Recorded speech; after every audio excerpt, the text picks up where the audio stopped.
Son Heung-min has announced he is leaving Tottenham. He's set to leave the club pretty much now after 10 years. 454 appearances, which really sneaked up on us, I think it's fair to say, and 173 goals. And it turns out he's apparently going to be signing for LAFC in the MLS. Leave the Premier League before the Premier League leaves you. I can't face Leeds again, he says. I'm out of here. They're going to kick me up in the air. Luke, what a servant for the Spurses. Yeah, you've also referred to them as the MLS again, so you're going to get pelters for that. But that's your problem, big boy. Don't mind it. Yeah, fair enough. I think we should do it. I think it's the same way that we use Sporting Lisbon's proper name. Correct. We should use the Major League Soccer's proper name. What was the question again? Oh, yeah, Son. Right. Amazing servant. Premier League legend, Spurs legend, incredible. End to his career at the club, lifting that Europa League trophy as captain. The first time they've won a trophy in a long old time, as we know. First time they've won a European trophy in a lot longer as well. He's a player that if you haven't been to Spurs very often, or you've not been at all, he is a player that has a very, very strong connection with the fan base. They absolutely love him. I think he would probably be even more loved if his tenure hadn't coincided almost exactly with Harry Kane's kind of rise to prominence, who clearly, obviously their all-time leading scorer and England captain, has stolen a lot of the gravity away from what Son has contributed. But nevertheless, I think Spurs fans, to their credit, have always been very supportive of Son. I've always loved him. He's developed, like I say, a really strong connection. He's one of those players that every time he comes back now, like an ambassadorial thing, or to turn up to a game when he retires or whatever, he's going to get an incredible reception. His numbers are good. At his best, he was a sensational player, really, really good. But I think the sad realpolitik of football says that diminishing returns, probably not an improving player. Looked a bit leggy last season, missed a bit through injury as well. And Spurs are pretty well covered on that side of the pitch. So I think it's kind of a bit sad that maybe in retrospect for Spurs fans and Son himself perhaps, or maybe Son did know, I don't know, but the Spurs fans and the club couldn't perhaps properly mark the occasion, because I think if they had known the Europa League final was going to be his last game, that would have been a really kind of a much more emotionally charged affair. But having said that, type of player Son is, he's always been a pretty good team player. I imagine he wouldn't have wanted it to be all about him anyway, and it's right and proper that it was about the club and them lifting their trophy. Spurs fans will wish him all the best. I mean, I've seen an outpouring of emotion on all the Spurs fans I follow's Instagram accounts and all that kind of good stuff. Look, incredible Premier League performer, incredible Spurs player. Hope they can do a lot better in replacement for him than Matisse Tell. I mean, Luke, your favourite memory of Son has to be. I mean, most people probably say that Puskás winner against Burnley, which is insane. Yeah, it was unreal. But 4 goals against Southampton. And that's basically secured it for me. He was always going to get an amazing amount of praise for me as soon as that happened. But look, I'm joking about Matisse Tell, by the way. We'll talk about him a bit in a minute, I expect. But Spurs are well covered. They're moving into a new era now. I think, according to reports, Jim, Son informed Thomas Frank that he wanted to move on when Frank basically came in. So it wasn't a case that Thomas Frank was coming in saying, right, we don't need you anymore or anything like that. It very much came from Son himself. Yeah, and I think it is probably the right time, isn't it? It goes out on a massive, massive high. The thing that they've been kind of craving for a long time. He's been a big part of that achievement. And I think it's interesting what you say about Harry Kane, Luke, because I do agree, but I do think those who watch them both will kind of have them together really in terms of legacy, because they were such a big part of each other's game and such a big part of what made Tottenham such a sort of irresistible attacking force when they were at their best. And really exciting as well. That's something that even when they've had seasons where they've kind of not kind of managed to do what they wanted to do, they've always been a really exciting attacking force, and those two were a big part of that, and they're very reliable. Their goal contributions one season was 47, and the second they're a great combo.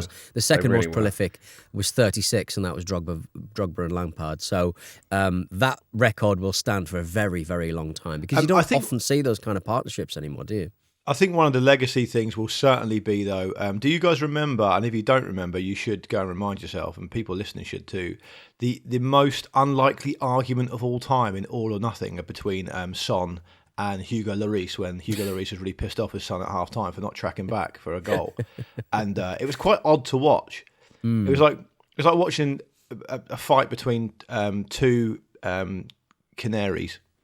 Right, okay. You don't expect them to be aggressive. No, two very non-aggressive animals. I mean, you say that because did you see the shot? I mean, we'll come onto the match. They played Newcastle in the what's it bloody called? The Premier League Super Sessions. Summer Series. Have a bit of respect. The Premier League Summer Sessions series. There was a West shot Ham of Bournemouth last night. Woeful.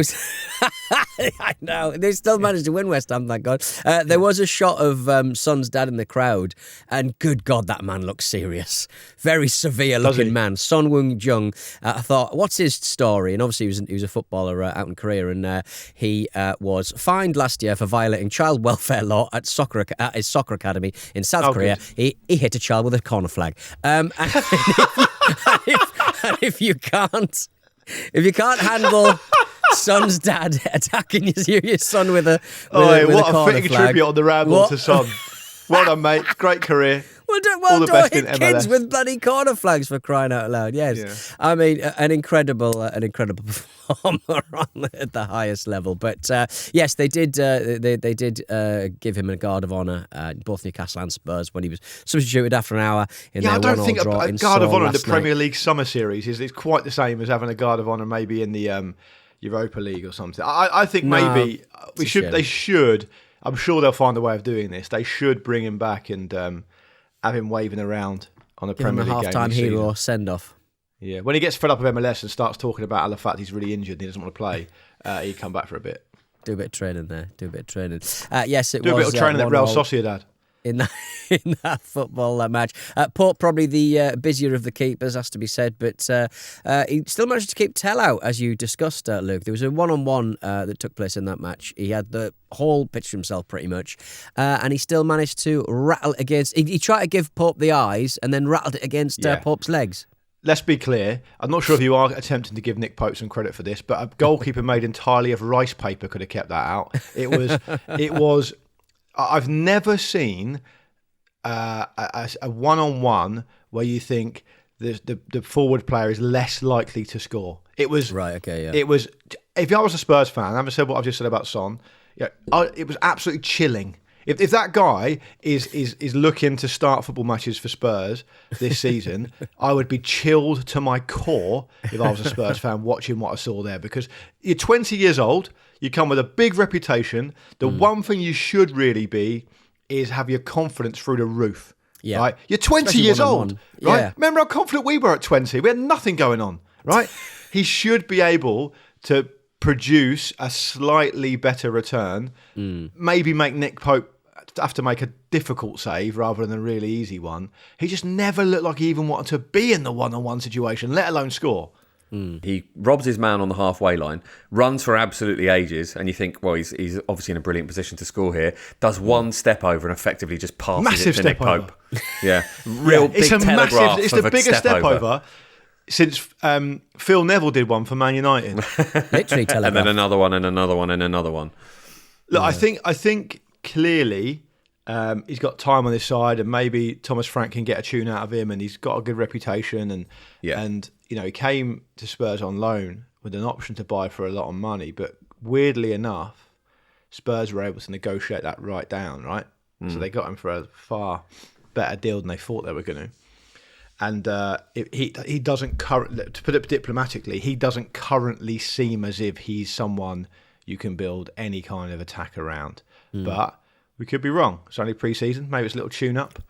Maybe it's the Austin Powers shirts. He just can't get past. He just doesn't like wearing the weird sort of spooky shirts they've got on. Oh, yeah. But then it doesn't explain last season's contribution, does it? Yeah, it's a good point. I mean, he's a young player finding his feet, and we're seeing a lot of these friendlies that teams just don't look quite ready, do they? So, I think there's a good chance that Tell will be a successful player for them. Yeah, well, I mean, it was an interesting sort of end to the match. Obviously, the highlight of the match for me was certainly Harvey Barnes' great goal at the near post, absolutely whipping that in off the post. I'd love to see that. But James Maddison was stretchered off with what looks like a rather severe-looking injury, not ideal for Mr. Frank. Bruno Guimaraes seemed to try and throttle Christian Romero, but he escaped a red card. Probably would have been one in the Premier League, I think it's fair to say. Yeah. Jim, you say that, but am I the only one of us here who thinks that he didn't throttle him for long enough. No, you're not. It didn't go on for that long. And the same way that, people should be able to have a little tug on Mark Cucurella's hair, you should be able to give Christian Romero a little bit back. I mean, the amount of stuff he's dished out over the years. Yeah, I think so. And also, this is inevitable, isn't it? If you put Bruno Guimaraes and Christian Romero together, they're going to be like Japanese fighting fish. That will just kick off. So let's embrace that. I also think what I liked about it, I say that he didn't throttle him for very long. It's very much like a pre-season throttling, wasn't it? I'm just practicing this. Yeah. In the Premier League fixture, I shall be doing that for a lot longer. Yeah. This is about a 60-70% throttle. Yeah. Yeah, that's absolutely fine. Kind of a case of one good, one bad for the Spurs midfield. James Maddison, as we said, stretched it off with a pretty horrific injury. Hopefully he won't spend too much time out for that. But in more positive news for Spurs, they have confirmed the loan signing of João Palhinha from Bayern Munich with an option to make it permanent next summer. Jim, how do you see kind of Spurs' further acquisitions at this summer transfer window? Do you think they need more? I think they are already looking at an attacking midfield signing, by all accounts, and obviously James Maddison being out will just exacerbate that further. So I think that essentially they will just speed up their plans for that. But I think actually, quietly, João Palhinha is potentially one of the signings of the summer. He's an absolute tackle monster, and we touched on it recently that is something that certainly last season Spurs needed very badly, and obviously they will be different under Frank, but that's not to change what a kind of transformative midfielder Palhinha can be. He gives you so much security. The amount of successful tackles he makes, it's a real throwback actually. It's just streets and streets ahead of anybody else in the Premier League in seasons where he's played a full season. So I think this is genuinely, I mean, it could be like league positions in terms of difference if he can stay fit. Yeah, I agree. I think he's a big asset to them. He'll make a huge difference in that area of the pitch where they do need cover. I mean, I talked about it on Friday. Bentancur and Bissouma, and he's a slightly different player to both of those players, but he's an upgrade for sure in terms of his ceiling, particularly since Bentancur's had some serious injuries. And on the Maddison thing, they were trying to get Morgan Gibbs-White, weren't they? He would be a massive, slightly different player, but he's more versatile and a massive upgrade on Maddison in my view. And that they weren't able to do that, but I imagine they'll go into the market and try and find someone else again. We don't know how serious Maddison's injury is, as Pete's already said, but I think it is worth pointing out that I think it's the same knee that he injured before. Right. So there might be reason to be pessimistic about it. I mean, hope not. I don't really like Maddison as a player, but obviously I don't want to see him get a serious injury. So fingers crossed he'll be okay. They're making moves, and the good thing is for Spurs, of course, is that they can't really be any worse than they were last season domestically. So there's a chance they can improve a great deal, but I think there's a really, really good chance they'll improve at least a bit. Well, speaking of attacking midfielders that Jim wants to see at Spurs, Andros Townsend is signed for Thai League One side Kanchanaburi Power FC alongside Abubakar Kamara and Gerson Rodriguez. They were pictured holding their shirts on their announcement footage over the bridge over the River Kwai. They were over the River Kwai. They were on the bridge over the River Kwai. Great way to celebrate you joining a club at the site of World War II atrocities. Well, the thing is also, I mean, Gerson Rodriguez himself has been guilty of some atrocities. So, I mean, I wouldn't be... Right, okay. It kind of makes sense. Gerson Rodriguez, the guy who could have had some kind of career if he wasn't the world's biggest dickhead and committed some horrific crimes. Andros Townsend is having a lovely end to his career. He seems to be just, I've done what I want to do. Now I'm going to go and just have some interesting times on holiday. Well... what I would say, though, is he needs to make sure his internet connection is good enough so he can still do his TalkSport stuff from Thailand. Indeed. It's a good point. I mean, he's kind of... he's always... I've certainly recently seen him doing like a headstand on Instagram because he's got into Ashtanga yoga. Right. So this is just the perfect sort of little gap year sojourn, post-career.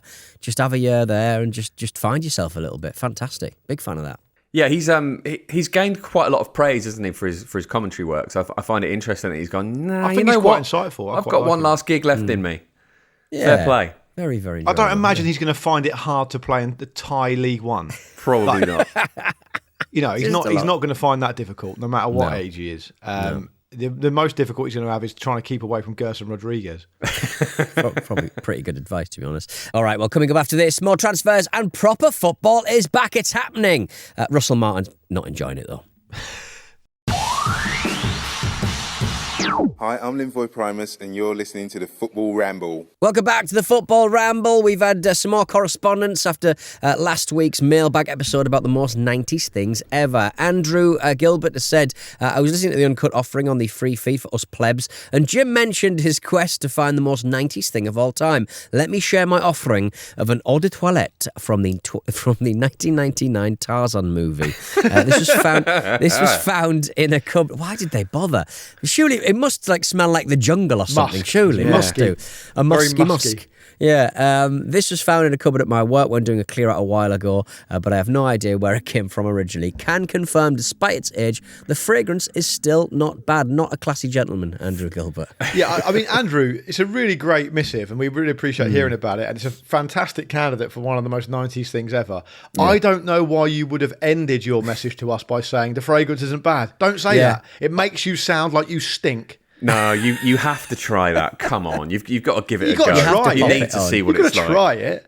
But it might be one of those discoveries. If your floor is so low for fragrances that you think a promotional eau de toilette from a 1999 Tarzan movie is quote unquote not bad, it says something about you. That's all I'm saying.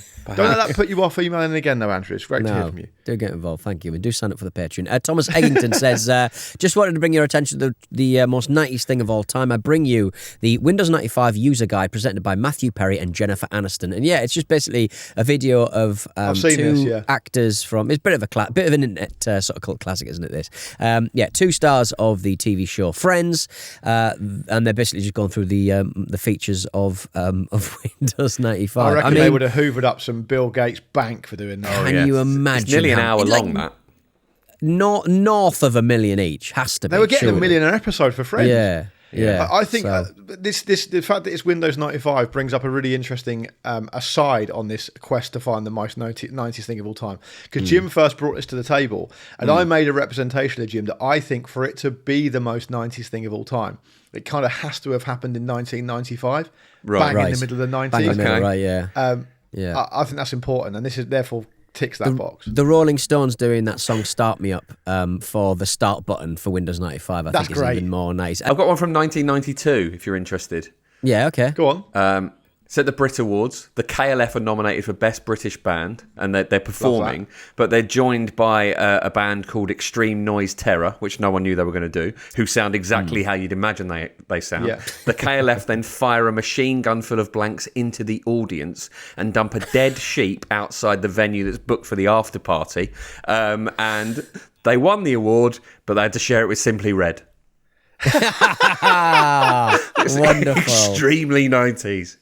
That is a very 90s addendum to that story. Yeah, very enjoyable. That's brilliant. But guys, before we move on, can I just also give a special shout out to Paddy on the Ramble Discord, who was crowned officially our Discord's 2025 Jack's Encyclopedia champion over the weekend. Great stuff. Great performance by him. Fantastic. I listened to one of the earlier rounds and between James and someone else, I can't remember who it was, and I was absolutely stunned by how genial and collegiate the atmosphere was on the mics. Not at all in keeping with the Ramble tradition. So please do smarten that up for the 2026 Jack Encyclopedia Championship on the Discord. But apart from that, congratulations to Paddy. And if you want to be a part of that, if you want to make your own entertainment as well as listening to us and get on the Discord, plus getting, of course, the aforementioned Football Ramble Uncut every week, just sign up to the Ramble Patreon for $5 a month. Like I say, you'll get Uncut on a Wednesday, as well as ad-free episodes of not just the Ramble, but On the Continent and Up Front, plus early access to merch, which I think we're launching fairly soon, and any future live tickets. Head to patreon.com/Football Ramble to get involved. I think there's a special offer on at the moment as well for a discounted yearly rate until the end of August, so you can sign up for the whole season for a cheaper rate, even than the $5 a month. So do really that popular to get all that extra shit. I was going to press the applause button for the Jackson Encyclopedia, but I won't because you said shit. We mentioned it last week, and the most walnut gear knob signing of the season, of the summer, has now been confirmed. Aaron Ramsdale will join Newcastle on loan for the season. Jim made it very clear that he wanted to, he wanted some clarity in the world of Alan Partridge references. Yeah, we've been misusing the walnut gear knob reference. Right. So essentially, we thought it came from a meeting between Lynn and Alan where she tells him that she's managed to negotiate a walnut gear knob for his car, and then drops the bad news that he's got to close down his production company and sack everyone in it. And then he goes, still, good news about the walnut gear knob. We're wrong. Yeah. What he actually says is still good news about the chocolate oranges, because he's managed to get a bulk load of damaged chocolate oranges to give away on his show and to friends and colleagues. So just want to clarify that. I think walnut gear knob still works, though. Yeah, I think we should stick with a walnut gear knob. I like it. Essentially, it's an underwhelming signing, isn't it? While other bad stuff happens. It's an underwhelming signing, yeah. Eddie Howe signed Ramsdale when he was at Bournemouth, and Ramsdale said that working under Howe was a big attraction. Can Eddie Howe keep that lad calm? Because I do worry that he's going to be at a loose end in Newcastle, and he's going to go even more wild, stir crazy, if you will, Luke. It's hypocritical of you to bring that up. What do you mean? Chaos merchant himself. Listen, Aaron Ramsdale conceded 66 goals last season, apparently, in the games he played. You've done that in one game, planning goal for your Sunday side. And I'll do it again. Thank you very much. Yeah. And normally you only play a half in goal. Is he going to play? I don't know. He's a different kind of keeper to Nick Pope. Clearly, we've mentioned this in other context earlier this summer around teams that are going to be in the Champions League. A lot of games, a lot of things to cover off. He's experienced. He has performed well in the Premier League before playing for Southampton. His biggest shortcoming, in my view, is that he appears to have rocks in his head and he can't choose good moves. I'm hoping he's chosen a good move here for Newcastle's sake. And from Newcastle's point of view, look, get bodies in. You know, it is a walnut gear knob signing. We can officially call it that, but you've got to get bodies in, particularly in You need gear knobs. You need gear knobs. You need those knobs. Yeah. So, I mean, how do you feel about his position in the squad, Pete? Because you would think when a goalkeeper's coming in of that profile, they're probably going to start. He made more saves than Nick Pope last season, quite significantly, but obviously he was in that horrendous team, so he faced a lot more shots. And on that, he had a lower save percentage than Pope. Ramsdale's was 65, Pope's was 71%. So it's kind of hard to really kind of take anything from that. But he made almost double the amount of passes that Pope made, and I think that might be significant. Yeah. Obviously, Russell Martin and Eddie Howe set their teams up in very, very different ways, but that does suggest it gives an option that Newcastle haven't had before. Yeah, and Pope has got an injury in him. He does spend a little bit of time on the sideline, so it might be a good sort of period of time to sort of kind of bed him in a little bit. I've kind of come around to sort of thinking that, you know, Pope's delivery and Pope's sort of ball, confidence, I think, is pretty poor. He shanks a lot of sort of unchallenged kicks into the crowd. So it might be that they just want a little bit more quality from either dead balls or from sort of dropped goal kicks. So we'll see how it goes. But Luke's right. Just need bodies. Definitely in a Champions League campaign, you need. Well, it might be playing him up front at this point. Yeah, exactly. Speaking of Newcastle United forwards, West Ham have signed former Newcastle striker Callum Wilson on a one-year contract. He said he was excited to be joining a massive football club like West Ham. I imagine that... Change the tune, Callum.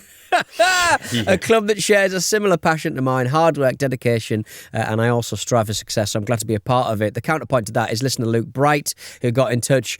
Callum Wilson to West Ham, after regularly mocking the club and openly taking the piss out of our only trophy win for decades, not to mention scoring against us every time he played us. Could it be any more of a West Ham situation? I mean, the main thing here, Luke, is surely just his agent being friends with David Sullivan. Come on. Yeah, that's possible. I'll tell you how it's been how the news has been received by West Ham fan website hammers.news, if you want. I'll just read you the headline for a starter. Callum Wilson once mocked West Ham's only major achievement for 45 years. Now he's signing for them. The article includes the following quotes. The move is already stirring controversy among our fans, many of whom haven't forgotten his many past digs at the Hammers. This is a character who has always rubbed many West Ham fans up the wrong way.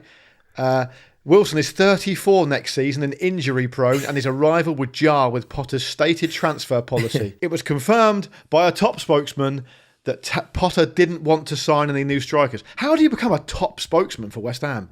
Yeah. What's the ranking system? You're just a 34-year-old spokesman that's come from another club, one would suggest. But two things. He's not going to score against them, which is good. Yeah. He isn't he he's friends with quite a few West Ham players as well. Oh, that's fine. Probably where the banter comes. Just get him in.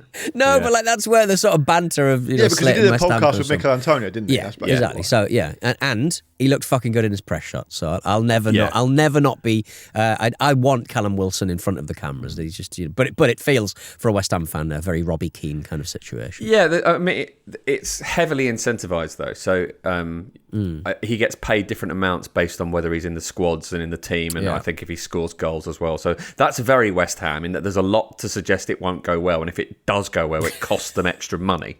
But it feels like a bit of a backup signing. It's one of those signings where you think this might look better at the end of the window, depending on who else they bring in. They've been pretty quiet so far, haven't they? A couple of fullbacks coming in and one or two other bits of business they've done. But it's a really interesting one, this, because he was at Newcastle for 5 years and he missed 114 games in that time. It's a lot of football, so it is a gamble. And also, obviously, he's replacing his friend Mikel Antonio, but I think from what I've read, Antonio encouraged him to take it, so it might look a bit sad in that sense, but I don't think there's anything to that. Sorry to cut in, Jim, but I also feel like what is Potter going to be able to do with a player of that age, with that injury profile, who we can't really rely upon? And I always think of Potter as quite a systemic coach. Yeah. And I've defended Potter and his record at West Ham on this show regularly, chiefly just because I think that coming in the way he came in is tough, right? And you defend a guy and you think, right, he's going to spend pre-season doing stuff properly, working in cahoots and being aligned with West Ham's transfer guys, which may not even be possible because West Ham are a basket case in the transfer window. But then you see this signing, you think, I mean, how does this fit in? How does this actually fit in? It doesn't feel like his choice, does it? To do? Yeah, it doesn't feel like it at all. It doesn't feel like a Graham Potter signing in any way. So, look, what will happen remains to be seen. The other thing I would say is that Mikel Antonio's missed football as well for various reasons. But Antonio was a proper occupier of defences, and you could when he played, even though he didn't contribute a huge amount of goals, he was just the absolute dictionary definition of nuisance value and strength and hard running. And I don't know if Wilson's body can stand up to that. So I would be disappointed if I was a West Ham fan, but then West Ham fans are always disappointed, especially when it comes to strikers. So, you know, who knows? He's going to be the 56th one to not work or whatever it is. The numbers are crazy when it comes to West Ham strikers. Well, a lot of West Ham strikers obviously there's just a place to ruin your career is to go to West Ham if you're a forward player. But Callum Wilson's pre-distressed. It's like a pair of jeans that have been, all already got holes in them. Get them on. All he got holes in them. Get yourself to the club. Well, football is back. Competitive football. Anyway, League One and League Two began this weekend. I saw the results coming in on my phone, and I was like, where are we again? It seems like it's been absolutely endless. Swindon Town conceded a late winner against Walsall in League Two. A supporter was seen throwing an object at the goalkeeper, Miles Roberts, and it was a bit of chair, I think. I think they were throwing a bit of chair at him. A bit of chair on the opening day of the season. Yeah. I know that you've conceded a last-minute winner in appalling fashion against 10 men, right? Yeah. But the counterpoint to that is you support Swindon Town, so that will happen. And it's the first. Trust me, I've been to Swindon Town loads of times. That does sometimes happen. Secondly, it's the opening day of the season. Yeah. You've peaked way too early there for protest. You're doing chairs on the fucking 2nd of August.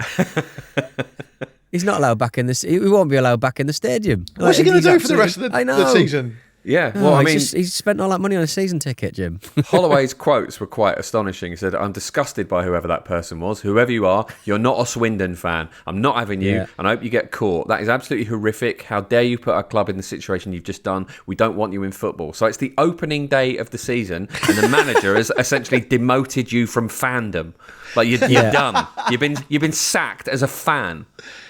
This game, by the way, bad. This game was. How dare you do that? Got them all. How dare you do that? Who the hell do you think you are? That's absolutely disgusting. How dare you do that? I don't want you anywhere near us. Who the hell do you think you are? How dare you do that? I don't want you anywhere near us. I don't want you anywhere near us. That's, by the way, that's not a manipulated quote. That's exactly how Ian Holloway said it. We shouldn't make light of a man being at work and having pieces of chair thrown at him, first and foremost. So unless they're a wrestler, because that's part of the job. Yeah, and that's part of it. There you go. That's the only other button I've got on my thing. Secondly, this was a pretty good opening day of the season game. I mean, first of all, from what I can make out, it obviously finished Walsall 2, Swindon 1, because, as I said, Walsall scored a last-minute winner despite being down to 10 men. But Walsall lined up in a 3-1-4-2, and Swindon lined up in a 4-3-2-1 Christmas tree in League 2 on the opening day. Lovely stuff. Bringing it back. There was a rugby tackle in there which got a straight red. There was, like I say, a last-minute winner where the guy waltzed through the defence and just scored. It was a brilliant advert for League 2 football, unless of course you're a Swindon Town fan. It was really, really good stuff. Or you used to be a Swindon Town fan, but were fired by the manager. Yeah, in retrospect, he can now enjoy that because he no longer supports the club. Yeah. Exactly. How dare he do that? The Scottish Premiership also kicked off this weekend. It's a spicy weekend for a lot of teams. Rangers drew 1-1 under the new coach, Russell Martin, who was not happy with the performance. He called out two men on the pitch who want to do what they want to do, and they said that some of his players have to drop their ego. When the game's not going we have to do well. We have too many players that want to do their own thing and slip into self-preservation. It's not me blaming the players. It's a default here at this football club to revert to type. Strong words. Opening day again. Opening day. Yeah, already had enough. But you know what? I do understand the kind of frustration there because this is the third season in a row they've not won on the opening day. And in a league like, the league in Scotland, you're playing catch-up straight away, and that must be absolutely infuriating. Yeah, because from their point of view, Celtic got played on the Sunday and they kind of huffed and puffed and then scored a winner quite late on. And also, you need to have a bit of respect. I mean, Motherwell finished 8th in the Scottish Premiership last season. Not an easy place to go. But I think what the real... that was a joke, by the way, guys. Fell flat. Don't worry about it. Move on. What really happened, though, is Russell Martin was absolutely apoplectic because his side only had 62% possession, which is not good enough for his style of play, particularly when you're Rangers in Scotland. Yes. They should be having over 80% of the game apart from Celtic. Yeah, completely agree. It's a bold tactic, isn't it? Be interesting to see if it works. It's the sort of thing that backfires very, very badly if that just annoys the players. But I guess we'll see how it works out. It's worth pointing out that James Tavernier scored his 131st goal for Rangers in that game, and he is a right back. And that is just phenomenal, isn't he? Jim, any thoughts about seeing Kieran Tierney celebrating a Celtic win? Oh, I'm thrilled for him. I hope they win every game they play. Where he's involved. Cards on the table. Yeah. Well, coming up after this, more pre-season jokes and jips, and a football legend signs for a new club at 58. Welcome back to the Football Ramble. Man United won the Premier League Summer Series after a 2-2 draw with Everton last night. I didn't even realise it was a competitive trophy, but the trophy was lifted and it kind of looks like the old-timey kind of Premier League trophy, Ozempicked a little bit. It looks like it's been kind of squashed in the middle. So it did look a little bit, if you squinted, you could kind of make out that it could have been the Premier League trophy, but Man United are nowhere near winning that. But it was pretty underwhelming. Look at the photo I've shared with you guys in the WhatsApp group of the Man United players ready to lift the trophy and how pleased they are. It looks like the scene in The Usual Suspects where they have to do the criminal lineup. Yes, I flip you. Yeah, and you're right. This trophy is comically small as well. Kobe Mainu looks gutted, just absolutely gutted. They won it after drawing 2-2 with Everton, right? And the Everton second equaliser was the most 20-25 Man United thing you'll ever see. Amad Diallo, who, lest we forget, was pretty good for Man United until he got injured. Bright spark. Tried to clear it, smashed it off Aiden Heather, and it just rolled into their own net. Yeah, it was something else. It really is. It's worth digging out, that one. But Ruben Amorim, the manager of Manchester United, said over the weekend that he travelled to games last season fearful of what was going to happen to his team. There was a big interview in the New York Times and Athletic and a few other places. It was sort of syndicated. But it was quite amusing that one of the things that Amarim said was that apparently Ratcliffe sends Amarim a load of gifts on WhatsApp. Yes. Yeah, I saw that. Yeah. Funny. What do you reckon his gifts he's sending? That's what I reckon it's pretty thin gruel. Basic stuff. Yeah. I don't reckon it's the kind of level of gifts that you're sending around, Donaldson. No. Is it the man with the yellow suit going, yeah, Homer Simpson backing into the hedge. He's just discovered that one. Yeah, definitely. Leonardo DiCaprio recognising something in Revolutionary Road. Or Great Gatsby doing the cheers. Yeah. Apparently he's just sent Ruben Amorim on the WhatsApp the badger.com website. You do get the impression that Jim Ratcliffe thinks most people don't know about GIFs and that this is going to blow Ruben Amorim's mind. And he calls them GIFs, definitely. Yeah, absolutely. I also liked in that interview that Ruben Amorim said that he regularly tells Jim Ratcliffe that he's talking bullshit. Yeah, I like that. Yeah, I mean, we'll see how that one sort of pans out. I mean, he did say at one point, if you don't train the right way, I have footage to show you, and I show you in front of everybody, so I'm always on top. Sounds like one of our YouTube comments. You don't say stuff the right way. We've got footage to prove that you're. By the way, I also read that. There's a new 6-man leadership group at Man United, which is all the rage now. So all the top clubs, you have a captain, of course, a club captain, but all the top managers now have this kind of leadership group type vibe. And United are no different under Amorim. And Harry Maguire and Tom Heaton are part of it. And I get that Tom Heaton's old, right? And he's had a good career. I mean, he's basically never played... in 4 years, I don't think he's played a single league game for Man United. I think he's played a couple of times in the League Cup, and that's just about it. Like, is that really going to hold water with some of the young players? They're not even going to really know who he is. Is it a little bit like the younger generation not knowing the lyrics to Wonderwall? Yeah, a little bit like that, which is definitely, like I said, which is something that happened to me. On Saturday night. Unacceptable. You're bringing the vibe down, lads. What were they singing? How did you know that they didn't know the lyrics to Wonderwall? Because their girlfriends who were very enthusiastically singing along kept trying to cajole them into doing it. Yeah, okay. And they wouldn't do it. And one of them was looking at the lyrics on his phone. Yeah. Why embarrass yourself? I made that up. He wasn't doing it. Okay, right, fine.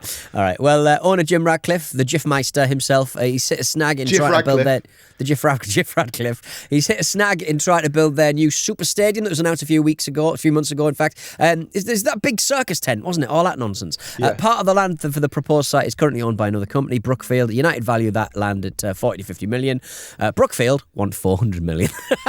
It's like Isaac, isn't it? Yeah, it's quite the discrepancy there. Is Jim Ratcliffe just going to keep insisting it's actually worth 40 million? It seems a mad sort of galaxy-brained billionaire tactic that I have no experience of understanding.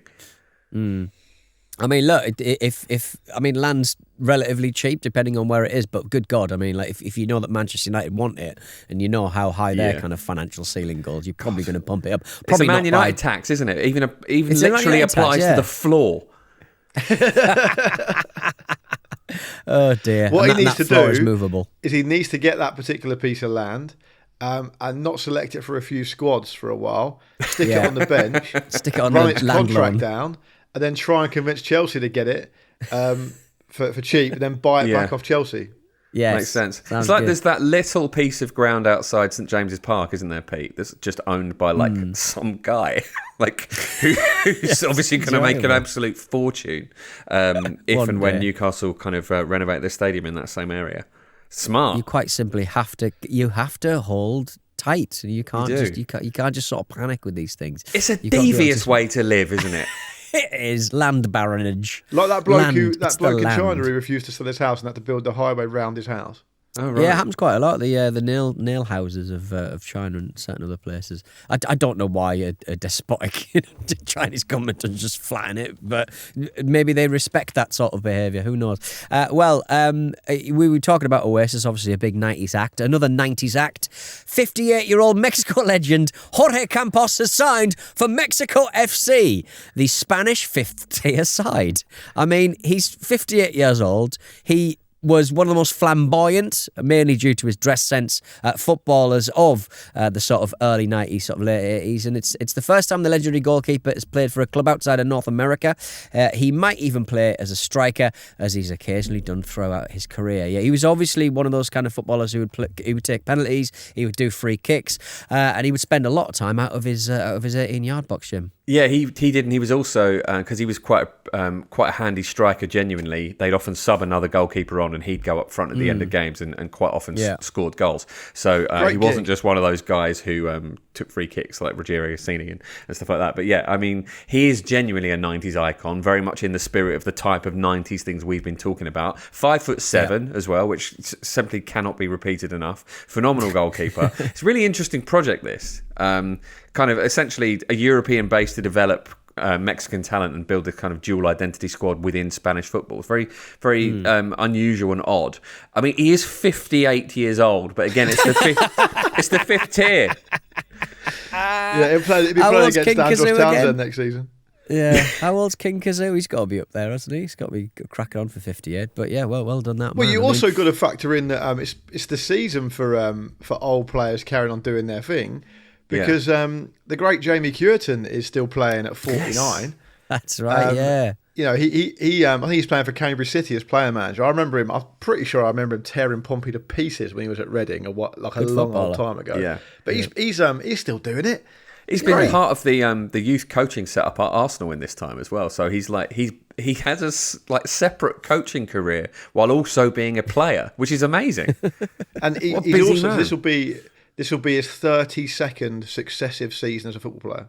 Wow. Enjoyable. Some people just can't leave it alone. Some people just want to go on forever. And good on them, because it makes me feel a lot younger. Exactly. We should have left ages ago.